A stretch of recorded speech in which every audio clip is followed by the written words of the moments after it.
Hello hi friends, నోరూరించే tasty మాల్పూరి అంటే ఇష్టపడని వారు ఎవ్వరు ఉండరు.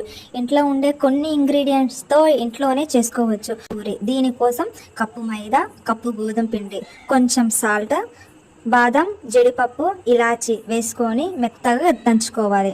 ఒక టీ స్పూన్ వేసుకొని ఇవన్నీ కలుపుకుంటూ ఒక కప్పులో చక్కెర కరిగించిన నీళ్ళతో పిండి మొత్తం ఉండలు లేకుండా ఈ విధంగా కలుపుకోవాలి.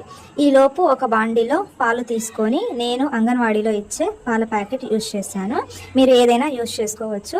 ఒక కప్పు మిల్క్ పౌడర్, ఒక కప్పు చక్కెర, కొంచెం అంటే కొంచెం సాఫ్రాన్ వేసుకొని, ఒక స్పూన్ ముందే దంచి పెట్టుకున్న బాదం జీడిపప్పు పొడి వేసుకొని మొత్తాన్ని బాగా కలుపుతూ చివరిలో కోవాలాగా తయారు చేసుకోవాలి.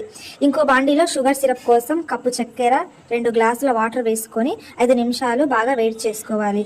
ఇంకో బాండీలో బాగా వేడి అయిన నూనెలో కలుపుకున్న బ్యాటర్ని పూరిలా వేసుకోవాలి. పైకి తేలిన తర్వాత పక్కకి తీసుకోవాలి. షుగర్ సిరప్లో కొంచెం అటు ఇటు ముంచి పక్కన పెట్టుకోవాలి. పూరి మధ్యలో కోవా పెట్టుకోవాలి. ఇలానే మిగతా పూరీలన్నీ ఇలాగే తయారు చేసుకోవాలి.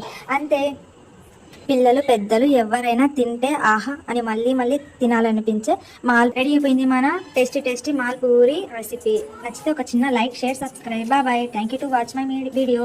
మళ్ళీ కొత్త వీడియోతో కలుద్దాం.